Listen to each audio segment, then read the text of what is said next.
నిరుద్యోగం గురించే పోరాడతా. ఎందుకంటే రేపు వచ్చే నాలాంటి నిరుద్యోగి ఒక్కరన్నా ఉండాలి. ఎంపీగా గానీ, ఎమ్మెల్యే గానీ, ఎమ్మెల్సీ గానీ ఏదో ఒక దాంట్లో ఉండాలి ఖచ్చితంగా. మాలాంటోళ్ళు ఉంటేనే కదా రేపు వేరే వాళ్ళకి అన్యాయం జరగకుండా మనం ప్రశ్నిస్తూ ఉంటాం. ఒక నార్మల్ వ్యక్తిగా ప్రశ్నిస్తే కేసులంటారు, అదంటారు, ఇదంటారు, పథకాలంటారు, అదంటారు, ఏదో విధంగా ఇబ్బంది పెడతారు మమ్మల్ని. నన్నే నేను ప్రశ్నించినందుకు నా మీద కేసు పెట్టి నన్ను కూడా ఇబ్బంది పెట్టిరు. చాలా ఇబ్బంది పడ్డా కేసు వల్ల. నేను జాబ్ దగ్గరకు వచ్చి పోవడానికి కారణం కూడా ఈ కేసే. సో నాలాంటోళ్ళు ఒకరు ఉండాలి. యువత కూడా రాజకీయంలోకి రావాలి. ఇప్పుడు నేను వస్తే నన్ను ఇబ్బందులు పెట్టిరు. నేను వెనకడుగేస్తే రేపు రారు. ఇన్ని ఇబ్బందులు వచ్చినా నేను ముందుకు పోతేనే రేపు ఇంకొకరు వస్తారు. సో నాలాగా యువత రాజకీయంలోకి రావాలి. అమ్మాయిల పైన చాలా దాడులు జరుగుతున్నాయి. ఎగ్జాంపుల్ నేనే. నువ్వెందుకు అమ్మాయివి, నీకెందుకు అవసరమా అట్లా మాట్లాడి చెప్తారు. నాకు చెప్పకుండా నేను అర్థం చేసుకోగలుగుతా. కొంతమంది ఫేస్లు బట్టి వాళ్ళు ఏమనుకుంటారు అనేది కూడా అర్థం చేసుకుంటా. సో ఇవన్నీ బట్టి ఇది కాదు, అమ్మాయిలు కూడా రాజకీయంలోకి రావాలి, అమ్మాయిలు రావాలి, యువత రావాలి. సో అమ్మాయిల పైన జరుగుతున్నటువంటి దాడులు కూడా నేను అరికట్టగలగాలి. సో మోటివేషన్స్ అనమాట. వరకట్నం వేధింపులు, వరకట్నం అనేది నిషేధించడం.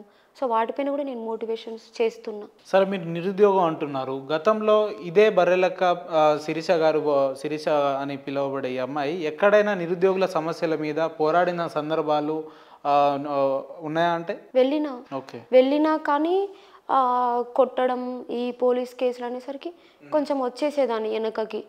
వెళ్తుంటే కొంచెంసేపు కూర్చుంటుంటే అట్లా వెనకకు వచ్చినవి. ఈ ప్రవళిక ఆత్మహత్య ఉంది కదా, ఆ రోజు కూడా నేను వెళ్ళి మళ్ళీ అక్కడ కొట్టి అన్ని దాడులు జరిగేసరికి నేను మళ్ళీ వెనుకకు వచ్చేసిన. నిరుద్యోగం అంటే ఏంది అసలు? ఏ ప్రభుత్వం అయినా కూడా 100% నిరుద్యోగాన్ని ఇవ్వడం సాధ్యం కాదు, ఉద్యోగాలు ఇవ్వడం సాధ్యం కాదు. 100% దీన్ని ఎట్లా మీరు ముందుకు తీసుకుపోదాం అనుకుంటున్నారు? 100% సాధ్యం కాదు. గవర్నమెంట్ జాబ్స్ అందరికి ఇవ్వడం సాధ్యం కాదు.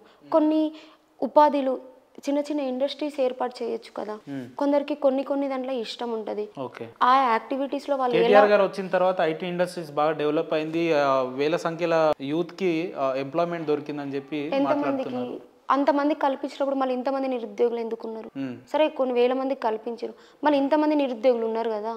అదే కాకుండా ఎవరి కాన్స్టిట్యున్సీలో వాళ్ళకు అమ్మాయిలకు అల్లికలు కానీ ఏదో ఒక ఇంట్రెస్ట్ ఉంటుంది.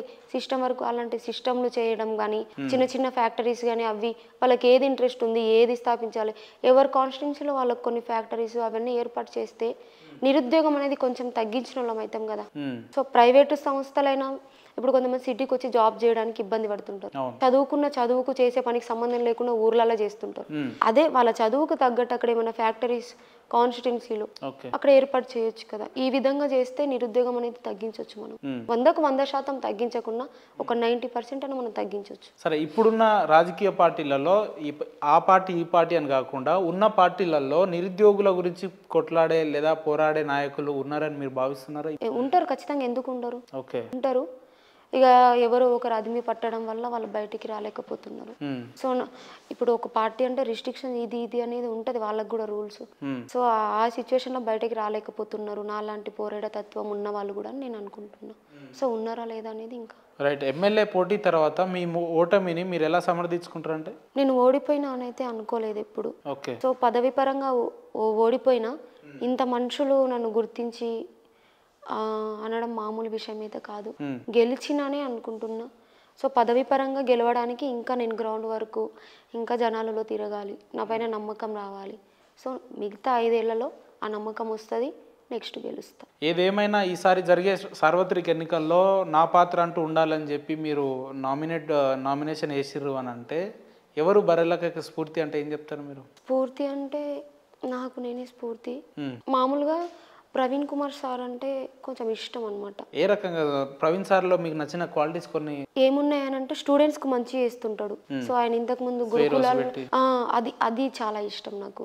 ఇంతకు ముందు నేను ఒక కాలేజ్లో జాయిన్ అయినా, నాకు ఫుడ్ పడలేదు, అక్కడ మొత్తం పాములు ఉంటుండే. సో అట్లా నేను ఇబ్బంది పడ్డప్పుడు నాకు ఎవరు టీసీ ఇవ్వమంటే ఇవ్వలేదు. సో ఆయన దగ్గరికి వెళ్ళగానే ఇబ్బంది పెట్టి చదివించకూడదు, వాళ్ళకి ఇష్టం ఉన్న ప్లేస్లో చదివించాలని ఆయన మాట్లాడడం వల్ల నాకు టీసీ ఇచ్చారు. నేను వేరే కాలేజ్లో కూడా జాయిన్ అయినా. సరే, మీరు ప్రవీణ్ సార్ అంటే బాగా ఇష్టం అని చెప్తున్నారు కదా, రాబోయే రోజుల్లో ఆర్ఎస్పీ నుంచి మీకు పార్టీలో జాయిన్ అవ్వాలని ఆహ్వానం పలికితే మీరు వెళ్ళే అవకాశం? ఏం వెళ్ళను, ఇష్టం వేరు పార్టీ వేరు కదా. ఇప్పుడు ఆయన అంటే అభిమానం, ఆయన పార్టీలో ఎందుకు ఆయన కూడా బహుజన రాజ్యాధికారం కోసమే పోరాడుతున్నాడు కదా, మీరు కూడా మద్దతు ఇవ్వచ్చు కదా. ఏమి ఇవ్వను. మీరు ఎంత ఎన్నేళ్లుగా పోరాడినా కూడా మీరు ఏకపక్షంగానే ఉండి పోరాడుతుంటారు అంతేనా? పోరాడతా, ఏదో ఒక రోజు సాధిస్తా. రైట్. ఎంపీగా గెలవడానికి మీరు ఇప్పటి నుంచి తీసుకుంటున్న భవిష్యత్ కార్యాచరణ ఏంటనంటే ఏం చెప్తారు మీరు? మెయిన్ అవగాహన సదస్సులు అనేది నేను చెప్తున్నా, గ్రౌండ్ వర్క్ చేస్తున్నా. అంటే నాకు కూడా అంత తెలియదు, నేను ఏమంత కాదు. సో కొంతమంది మేధావులను కలుస్తున్నా, నేను ఎలా వర్క్ చేయాలనేది వాళ్ళ అమూల్యమైన సందేహాలను వినడం కానీ, సో అవి పాటించడం కానీ, నెక్స్ట్ కూడా సదస్సులు, మీటింగ్స్ అవన్నీ కండక్ట్ చేసుకుంటున్నాం మెల్లిమెల్లిగా. రైట్. ఇప్పుడు మీరు ఎంపీగా పోటీ చేద్దాం అనుకుంటున్నారు. మీరు ఎంపీగా పోటీ చేయాలంటే ఏప్రిల్ 16వ తారీఖు నాడు మనకు ఎలక్షన్ డేట్ అనేది రావడం జరిగింది. మీకున్న ఈ 2.5 నెలల్లో మీరు ఎట్లా మీకు అసెంబ్లీ సెగ్మెంట్లను కవర్ చేస్తారు? మీ దగ్గర ఉన్న కార్యాచరణ ఏంటి? నాకు కూడా కొంతమంది ఏజెంట్స్ ఉన్నారు. Okay. సో వాళ్ళు ఆ రోజు కాడికి ఏజెంట్లు వేసినాం, తర్వాత ఈమెకి నాకు సంబంధం అని లేరు వాళ్ళు. నేను ఎక్కడికి వెళ్ళినా, ఎలా ఉన్నా నాతో పాటు నడిచే వాళ్ళు కూడా ఏజెంట్స్ నాకు ఉన్నారు. సో వాళ్ళ సపోర్ట్తోనే నేను ఏమైనా సాధిస్తా. రైట్. చెప్తున్నాను, ఏమనుకోవద్దు, ఇది జస్ట్ ప్రజల్లో ఉన్న అపోహ మాత్రమే. ఈ అమ్మాయి కేవలం ఎమ్మెల్యే ఎలక్షన్స్ పేరు అని చెప్పి 30-40 లక్షలు తీసుకుంది. ఇప్పుడు ఎంపీ ఎలక్షన్స్ పేరిట ₹1 కోటి తీసుకోవడానికి సిద్ధమైంది తప్ప ఈ అమ్మాయికంటూ ప్రత్యేకమైన సిద్ధాంతాలు కానీ లక్ష్యాలు కానీ ఏమి ఉన్నట్టు కనిపిస్తలేదు అని చెప్పి కొంతమంది మాట్లాడుతున్నారు. మాట్లాడతారు, దానికి నేనేం సమాధానం చెప్పాను. నా పనితనంతోనే వాళ్ళకి సమాధానం చెప్పాను.